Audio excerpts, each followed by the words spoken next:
এই তান্ত্রিক গ্রামের সব সুন্দরী নারীদের থেকে তাদের সৌন্দর্য ছিনিয়ে নিয়ে এতদিন ধরে যুবক থাকছে। আর আজ তার নজর পড়েছে গ্রামের সবচেয়ে সুন্দরী নারী রাজেশ্বরীর ওপর।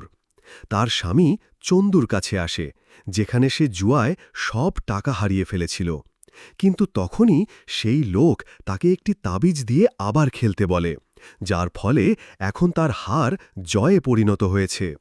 পরিণামে তান্ত্রিক ও চন্দুর ভালো বন্ধুত্ব হয়ে যায়।